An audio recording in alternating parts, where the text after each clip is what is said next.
আমরা আজকে ভাগ পদ্ধতিতে গসাগু শিখব। এটা ক্লাস 5-এর জিনিস। আমরা আগের ভিডিওতে উৎপাদকের সাহায্যে গসাগু এবং সাধারণ গুণনীয়ক নির্ণয় করে গসাগু কিভাবে বের করতে হয় দেখিয়েছি। আজকের ভিডিওতে ভাগ পদ্ধতিতে গসাগু বের করব। তার মধ্যে আমি দুটো সংখ্যা দিয়ে একটা দেখাবো আর তিনটে সংখ্যা দিয়ে দুটো দেখাবো। তিনের বেশি সংখ্যা হলে নিয়মটা তিনটের ক্ষেত্রে যা হবে সেরকমই নিয়মটা, সেজন্য আর চারটে দিয়ে দেখাচ্ছি না। প্রথম 12 আর 18, তাহলে এখানে নিয়মটা হচ্ছে যে ছোট সংখ্যাটাকে দিয়ে বড় সংখ্যাটাকে ভাগ করতে হবে। তাহলে 12 ছোট সংখ্যা, তাহলে 12কে আমরা ভাজ্যক বানিয়েছি, 18কে ভাজ্য বানিয়েছি, দিয়ে ভাগ করছি, তাহলে একবার যাবে। কিন্তু এখানে যদি না মেলে তখন যেটা ভাগ শেষ থাকলো সেটাকে ভাজক বানিয়ে, আর এখানে যে ভাজক ছিল তাকে ভাজ্য বানিয়ে, মানে 6 ভাগ শেষটাকে দিয়ে এইটাকে ভাগ করতে হবে, ভাজকটাকে ভাগ করতে হবে। তাহলে এখানে দুবার যাবে, তাহলে মিলে গেল। তাহলে মিলে গেলে কি হলো, এই 6টা হলো, এটা কিন্তু নয়, এটা নয়, এটা নয়, এটা নয়, এইটা হচ্ছে তোমার গসাগু হলো। তাহলে নির্ণয় গসাগু হলো 6।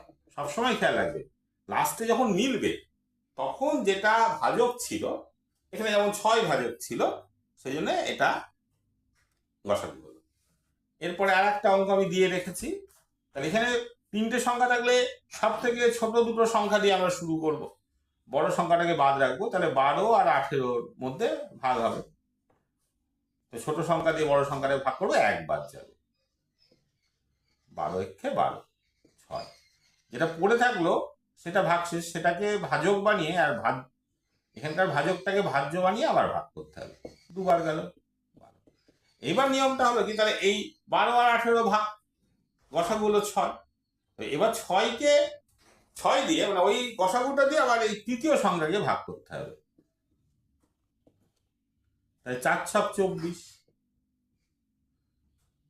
3, তাহলে মিললো না, আবার এই 6টা তখন নেমে আসবে, 3 দুগুণে 6। তাহলে এই তিনটে সংখ্যার গসাগু হয়ে গেল কিন্তু তাহলে 3।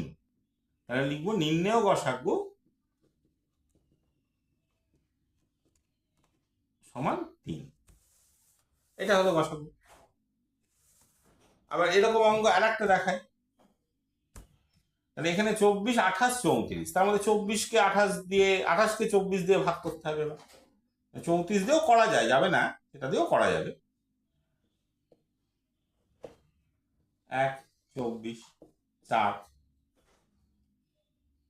ভাগ ফল 4, সেটাকে আমি ভাজক বানিয়ে দিই, আর এখানকার ভাজকটাকে ভাজ্য বানিয়ে দিই, 4 ছক 24। তাহলে এই দুটো 24 আর 28-এর গসাগু হলো 4।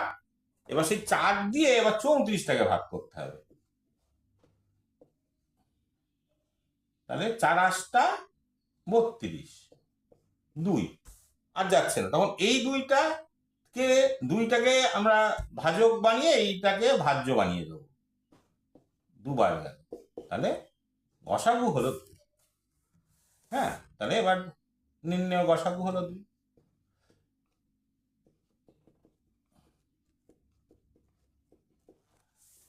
এখন যদি এর পরেও একটা সংখ্যা থাকতো, হয়তো 40 থাকতো, তখন আবার এই 2কে ওই 40 দিয়ে ভাগ করতে, 40কে 2 দিয়ে ভাগ করতে হতো।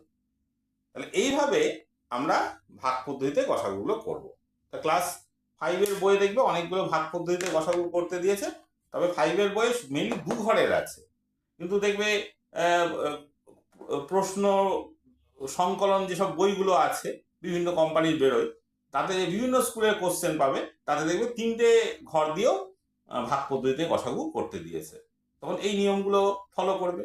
হ্যাঁ, তোমরা অবশ্যই যেমন টেক্সট বই করবে, টেক্সট বইয়ের অঙ্কগুলো করবে, সঙ্গে অবশ্যই ওই কোশ্চেন ব্যাংকের অঙ্কগুলো বিভিন্ন স্কুলে প্র্যাকটিস করবে, তবেই কিন্তু অঙ্ক শেখা যাবে।